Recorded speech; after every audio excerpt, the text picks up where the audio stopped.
All right, so you know what time it is, DJ? Pick time.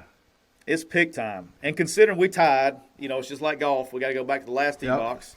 Correct. So, hey, just so everybody knows, this is pretty impressive. Just so everybody knows, so DJ went 4-2, so that makes you like 10-2 in the last 2 weeks. So you're doing I'm you're a on hot. you're on you've kind of Yes. you're kind of hot.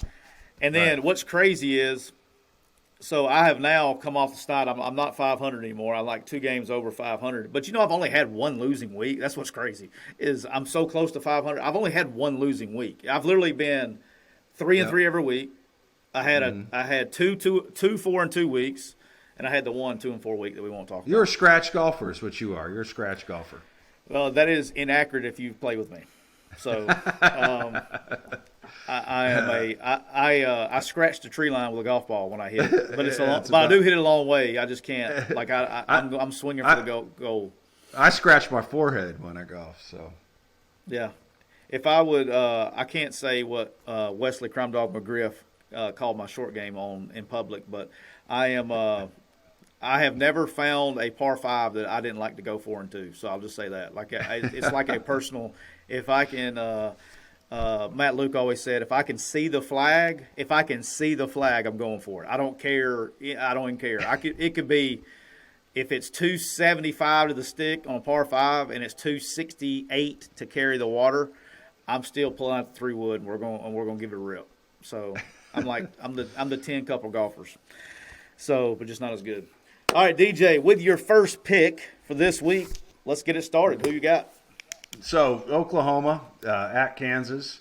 Oklahoma is 38.5 point favorites, and I'm taking Oklahoma. I think Caleb Williams is playing lights out. I think Oklahoma, with him behind the center, looks like the team that we anticipated to see this year.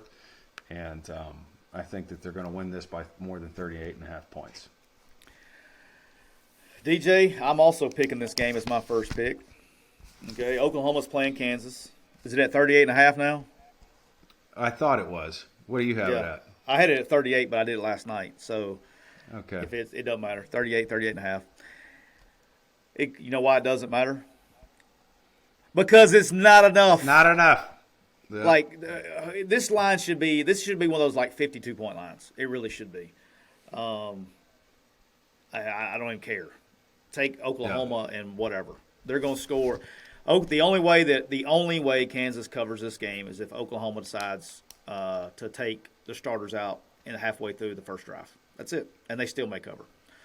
Yeah. So Oklahoma minus 38. I'm with you. All right, DJ, pick two. Who you got? Pick two, Oklahoma State at Iowa State. Iowa State is favored by 7, and I'm taking Oklahoma State. I mean, I watched the Texas game. Those guys are playing good defense. I know the game's at Iowa State, but Oklahoma State has a lot on the line. They're undefeated, 8th ranked team in the country. I think they're going to come out with a victory here, or not necessarily a victory, but they're definitely going to keep it within 7. DJ, my second pick is also the Oklahoma State Iowa State game. And just like this, 2 in a row. I'm going with this is dangerous, DJ. I think last week was the first time we actually picked a game together that we lost. Yeah. So when we see things, just a thing to the listeners. When we see things are on the same page of each other, it's usually pretty good. I think we're like 8-1 or so. I went back and looked at it. We're like 8-1. We picked the same thing. Wow. Yeah. Didn't realize that. I'm taking Oklahoma State plus 7 against Iowa State. And guess what, DJ? This is my Line. lock. Oh, No, it's this your is my lock. lock. It's my Wow. lock. I'm getting Wow. 7 points for Oklahoma State. They're playing really good right now. And for me, Iowa State is like Wisconsin to the Vegas. They must have naked pictures of somebody. They always get how are they favored? Like, I don't even understand. Well, Iowa State is probably your perception of Wisconsin, because Wisconsin always ends up favored. You know what I mean? That's probably I know. the way you're We'll looking. get to them in just a second. But I know, but it's like I don't even know. Like, I mean, they're a solid football team. Yeah. They are. They're above average, but they're not 7 points better than Oklahoma State. Now, I could be wrong, like I am sometimes, but I'm taking Oklahoma State. That's my lock. I love it. Plus 7. Gotcha. All right, DJ, who you got? Third pick. Next, the third pick for me is BYU at Washington State. BYU is is getting one, and I think Washington State's going to win this game. I'm taking this as my money line. Okay. Washington State's playing good football right now. I've had some big wins. BYU just lost to Baylor. Granted, Baylor's a good team, but I'm going with Washington State. Okay. All right. All right. I'm going to start with my third pick. Okay. And if you're listening to this, and I'll probably have to put a tweet out or something to make sure everybody knows this. Coastal Carolina, they're playing Wednesday. Okay. So the podcast comes out Wednesday. So this is going to be pretty quick. Coastal Carolina are 3-point favorites against App State. Okay. That is nowhere near enough. Okay. App State's struggling a little bit right now. Coastal Carolina is rolling. I mean, I'm talking about they are rolling. And here's what's funny is I think they're in position, okay, because of how good they're the biggest Cincinnati Bearcat fans of all time. Coastal Carolina is in position. If they run the table, okay, they're going to get into they're going to be into the bowl game, a group of 6 bowl game. What do they call it? I don't even know what they call those bowl games. New Year's 6 bowl games. Because if Cincinnati makes the playoffs, then the group of 5 team will get in. So Coastal Carolina, -3 all day long, twice on Sunday. I love the guys at App State, but Coastal Carolina is running hot right now. You know, that goes back to what I was saying a couple weeks ago about your schedule, and sometimes if it's a tough schedule or if it's a lighter schedule, it could be advantageous to you. Now, BYU is independent, and I don't know if you look at them as a Power 5 team or not, but they play a Power 5 schedule. To think about BYU, I mean, they played Baylor last week. They got Washington State this week. They've already played 3 other Pac-12 teams, and they're 5-2. I wonder if some of these Group of 5 teams had the same schedule of them, where they would be. You know, and that's one thing that I'll give credit to the BYU administration is their scheduling to show how good they are. For sure. The hard part when you're like a Coastal Carolina, like when you're independent, you can go out and schedule who you want to schedule. Like Liberty can go out and schedule who they want to schedule. Notre Dame can, BYU can, all that, right? When you are a let's talk about like Coastal Carolina, you're a Sunbelt school, okay? When you can go in and schedule this power schedule, but by the time that schedule rolls around, you may not be very good, okay? Because the Sunbelt's like this, okay? Right. And you may not want to play those games. You may want to play the lighter games, and because you may not be very good. And you know that's the problem because the Sunbelt league schedule is what it is. Now the Sunbelt's getting better, but the crazy thing about the Sunbelt, I always call it the SEC of the group of 5 because every year you could be the worst team the year before and you go to being one of the better teams.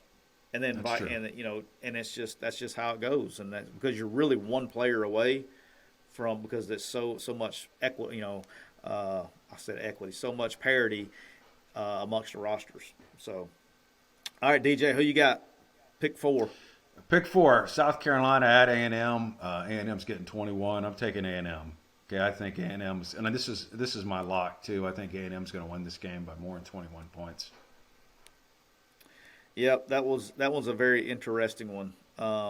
I screwed up. That's another thing I did. I meant to tell the fans. I completely and utterly screwed up. For some reason or another, it didn't even click in my head. I must have been tired or something last Sunday when I was going over all these deals. If I had known what the Texas A&M Missouri line was in my head and it clicked, I would have not bet on Nebraska, and I would have taken that line all day long. And I can't believe I missed that. I learned it as the week going on. I may or may not have taken it on Saturday and done very well with it. But, yeah, A&M, here's what's scary is they're starting to score. Starting to score. And when A&M can score, things are starting to get like they're a different team.